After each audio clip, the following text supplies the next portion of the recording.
Some time ago, it was announced that Sonic Frontiers would have 3 post-game releases, all for the price of nothing. Hey, that's pretty neat.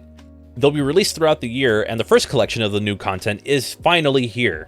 I understand I didn't give Frontiers the glowing review that many others have, but I was curious enough to see what features were included. So that's what we're going to do. Take a look at the new content and see what it adds to the game, and to see if it's any good. But first, here's a sponsor. If you're looking for a new PC, good news. We've partnered with Apex Gaming PCs to bring you all some pretty sweet systems.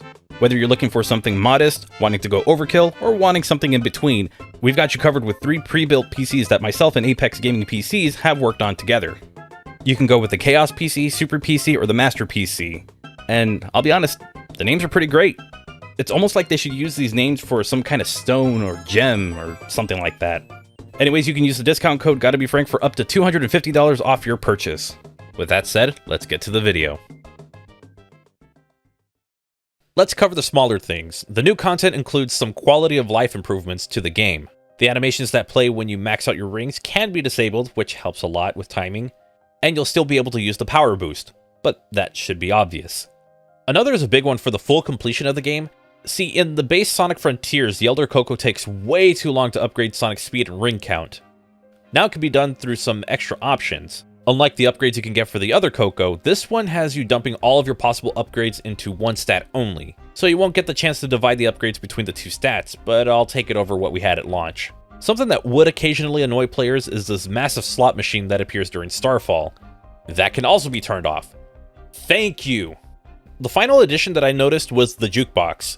Rather than creating missions to collect them, you only had to collect them by getting a single memory for each song. It exists. It's really hard to make me care about something I can already do by playing the music off my phone or off a computer. The only difference being that there's a chance of finding a properly looped or an extended version, because this one does not have that. It's a 53-song playlist consisting of music from the entire series, but anytime the player comes across an enemy that has their own fight theme, the music fades out until you either defeat or are defeated by said enemy.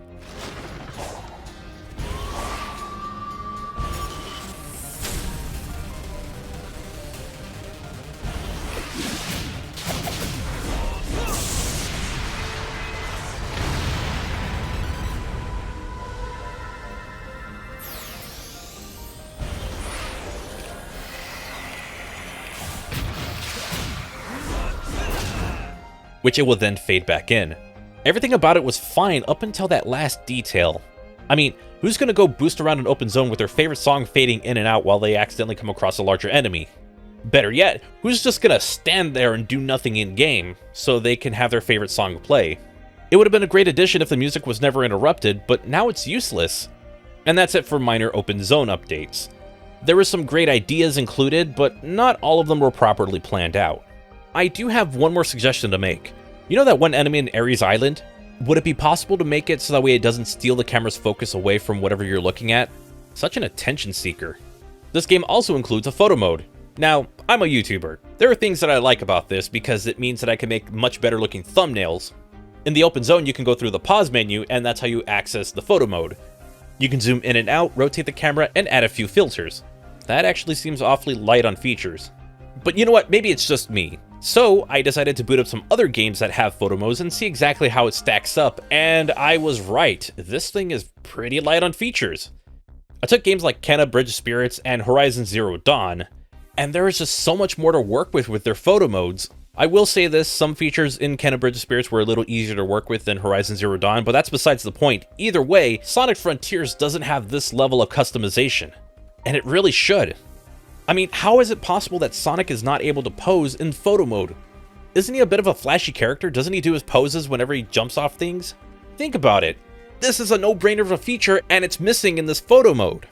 It'd be nice to get him in one of those mid-air poses without the star things around him. That'd be awesome, but we don't get that. We have to make sure we pause the game at the right time. You know what? Maybe this is just a Sonic Frontiers thing. I should check another Sega game to make sure, and this time, it's Super Monkey Ball Banana Mania. And it's about as light on content as Sonic Frontiers is. The only difference is that you can give them different faces, except for Sonic. And I guess if I have to say one other thing, it does suck that the camera gets stuck on the ground very often. There's a lot of shots that would look really cool at ground level, but you don't really get that in Sonic Frontiers. Anyways, this is a cool idea, but there's just not enough going on with photo mode that would make it very useful to me. It would have also been nice to be able to use this in cyberspace, but here we are. Speaking of cyberspace, it received some updates as well, but not as many changes or additions as the open zones received. For starters, players can now restart the level by holding the triggers and pressing whatever counts as select for them. It makes grinding for S ranks a breeze, especially in 1-2. Actually, let's talk about 1-2, and let's talk about speedrunning. The most crucial technique, or exploit depending on who's talking, is the homing dash. This makes it possible for players to fly across levels to get faster times. With the new update, the game will know if you've completed a cyberspace level with it, which is actually ridiculous. I mean, if this is supposed to be an intended maneuver, why would the game give you an asterisk next to your completion time? I'm not sure if it prevents you from unlocking anything, but it's just really dumb to see an asterisk next to a time that you've earned by mastering this intended technique. At least, I think it's intended, right? The power boost is also available, but you must unlock it, which we can get into. The update includes 2 brand new modes, one of them being Cyberspace Challenge and the other one being Battle Rush mode. Cyberspace Challenge has the players going through arcade mode, but an entire island rather than one level at a time. It's nothing we haven't played before, but you get ranked for each island, hoping to get a good rank. The interesting thing is that the rank isn't really based on the cyberspace time trials. It's based on overall time. As long as you're behind the time requirement for the S rank, it will count as an S rank. Same goes for the other way around. The cyberspace levels for other islands can only be unlocked if you complete the previous one with an A rank or higher. Upon beating the separate island cyberspace levels, you get a final challenge, which is all of them put together. And as someone who doesn't like cyberspace, this was exhausting. Completing all of Cyberspace Challenge will unlock the power boost in cyberspace, except for arcade mode, which is why I questioned the asterisk when players used the homing dash. It should be used for the power boost, which makes the player go a little bit faster. Look, I'm not a fan of the mode and I'm not a fan of that asterisk, but I do enjoy the fact that I can go a little bit faster in cyberspace and get it over with. The other mode is Battle Rush. This one has players fighting enemies that become more and more difficult until the Titan of that island is defeated.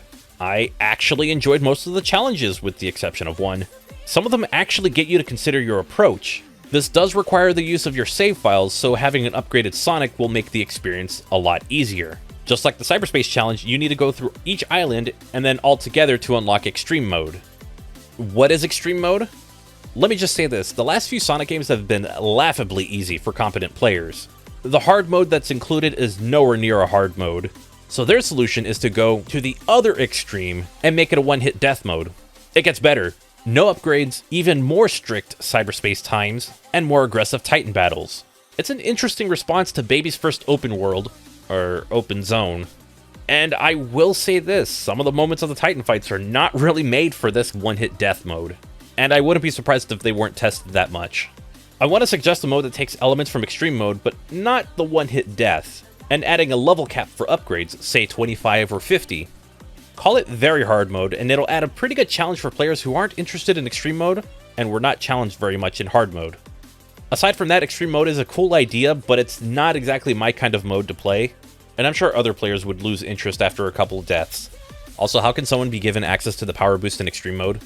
If I can't have any other upgrades, how am I able to have this one? So that's everything I've been able to point out with the new update, DLC, whatever they want to call it. I do think the quality of life changes are a step in the right direction, but it also makes me question why it wasn't implemented from the start. Also, I'd like to request to change that enemy that steals the camera's focus, the one I talked about earlier. Sure, mods can fix it, but if you're not playing on PC, you're kind of out of luck on it, so why screw over the console players? Aside from that, I was left pretty underwhelmed with the new modes. Not so much with Battle Rush, but more with the Cyberspace Challenge, since now it's being asked of the player to go through cyberspace 2 more times, just to get the power boost in cyberspace. I've said what I wanted to with Extreme Mode, and I don't plan on playing it at all. Maybe if Super Frank Plays can get to 1,500 subs by the end of April, I'll do a full Let's Play. Why the hell not? In fact, get it to 2,000 and I'll do a 100% playthrough. Got it? You have to the end of April. And before I continue shooting myself in the foot with another subscriber goal, we should probably end things here. If you've played the Sight, Sounds, and Speed update, let me know what you think about it in the comments down below. Don't forget to also like the video and sub if you're new. Sharing the video helps out a lot as well. And at this time, I want to give a shout out to the supporters who are on this channel and on my Patreon page as well. Their names are on screen right now, and I want to give a shout out to the super tier supporters. So Martin YT Plays, thank you so much for being a super tier supporter. And I want to thank all of my supporters as well, from the Chaos tier, whether you're on YouTube or on Patreon. Your extra support is greatly appreciated. You are all awesome. And if you want to make a monthly contribution and become a supporter as well, you can find out how to do so with the join button below this video or on patreon.com/GottaBeFrank. Lowest tier is $1, and I'm very thankful for everyone who contributes. My second channel, Super Frank Plays, the one that I mentioned earlier, it exists, and I have new content coming to it soon. Link will be in the top right-hand card of this video, but also in the description as well. I hope y'all have a wonderful and safe day, and I'll see you for the next video, and until then, take care.